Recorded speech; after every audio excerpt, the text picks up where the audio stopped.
friends, dumating na yung in-order kong Jordan 12. So, kuha ko siya ngayon sa mailbox. Tara.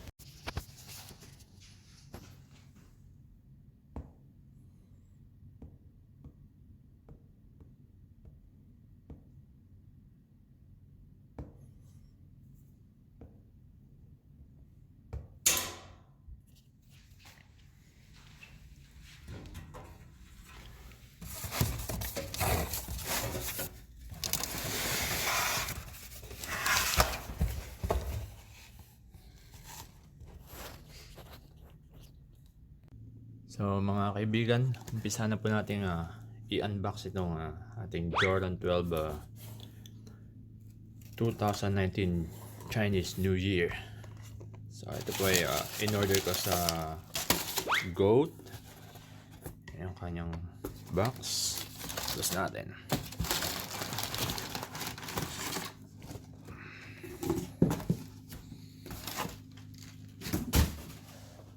So ito yung box. Size 10.5 Air Jordan 12 Retro Chinese New Year. Ito ba yun? Ano niya? $250. Jumpman logo. Sa loob ay nakasulat ang quality inspired by the greatest player ever. So ito yung kanyang cover papel. Doon yung tinatawag lang Chinese patchwork called by GIE. So yan, may multicolored po siya. Many one piece na many piece. Ayan. Kakulay niya yan. Para sila ng colorway nung Jordan 12 playoffs. Tingnan ko pa yan sa loob. Isa.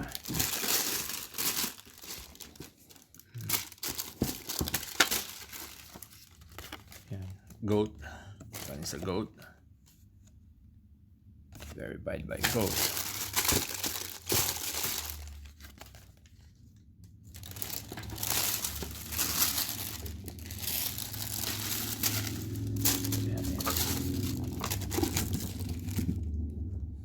So ito yung nirelease noong February 2019. Year of the Pig. Chinese New Year. So makikita pa natin yung yung satang, yung Jumpman logo. Sulit yan 2-3. Sa kabila naman number 2, tapos may Chinese character. That's 2-3 din yung kasulat yan. Tingnan natin yung ayan, yung eyelet, gold color, may Jumpman logo. So metal po siya, metal. Shoelace black color. Tapos dito yung Jumpman logo, gold color na plastic. Tapos ito pong itong kanyang midsole sa made of rubber. Yung parang sa bola ba. So ito naman yung kanyang base. Gawa din siya sa rubber. Parang ano siya sa pattern sa basketball. Tapos yung base niya is made of po yan, satin. Tapos yan po ay pwede nyo siyang tatanggalin na detach. Gagamitin siya ng cutter. Pwede siya makikita yung ibang yung design niya katulad nito. Yan. Yan po yung magiging kalalabasan niya. Kaso nakita ko sa ibang video medyo may kahirapan siyang gawin. So pinag-iisipan ko pa. So ito pa rubber din yung color black. Sa likod may heel strap. Heel strap logo, Jumpman, red. Jumpman Jordan quality inspired by the greatest player ever. Ito yung logo dito, number 23. Tapos dito tayo sa kanyang outsole. Diyan po yung ayan. Yung logo, red color. Number 23. Yan, herringbone. Rubber yan. Tapos ito yung carbon fiber. Yan. Yan din sa side yan. Gold din yan.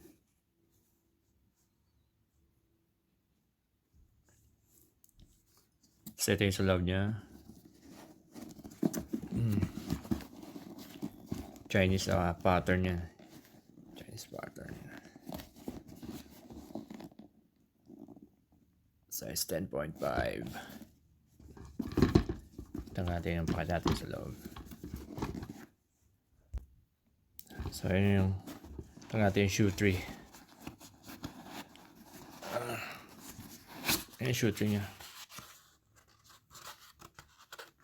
Ang karton lang. Nakasunod yung Chinese character din. So sa loob, ay makikita niyo yung Jumpman logo. Ganda yung loob niya.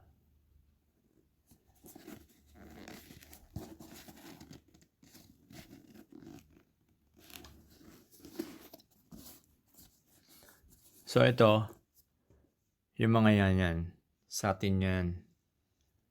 Gagamitin siya ng cutter kaya ng blade para tanggalin yan. Para yung kalalabasan yan, ito magiging ano niya, bagong color. Yung design niya sa loob. Bali rubber yan. Rubber yun dito. Pwede mo siyang tanggalin ng pa isa-isa. O depende sa inyo kung gusto niyo lahat. Pero sa akin pinag-iisipan ko pa kung tatanggalin ko ba siya. Kasi parang medyo may kahirapan. Baka ma-damage ko yung sapatos. Ayan.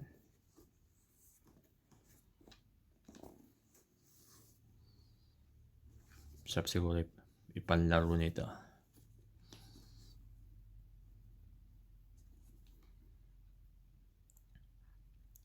So ito bali out of stock na sa mga yung mga tulad ng Foot Locker or Nike.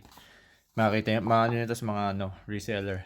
Tulad sa GOAT, bali sa reseller na yan. Kaya medyo may kamahalan na. Tsaka na yan, dead stock na siya. Yan. Ito yung sa mga Jordan Retro, ito yung na kung nasuot, Jordan 12. Yung sapatos ng pinsan ko. Yung colorway niya ganyan din. Pero ano na yan, Jordan Playoffs naman yun.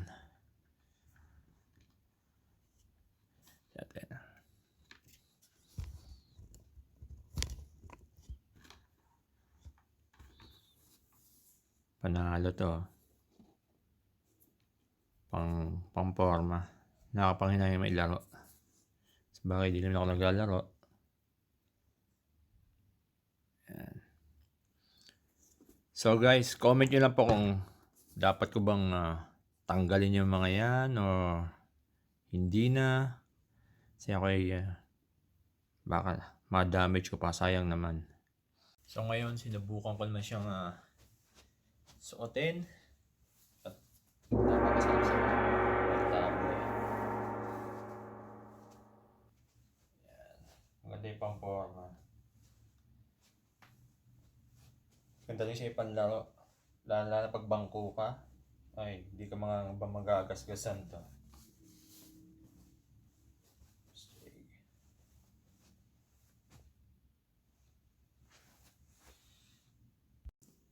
Salamat po sa inyong panonood.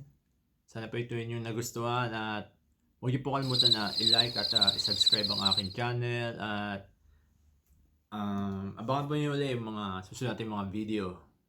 Salamat! Paalam!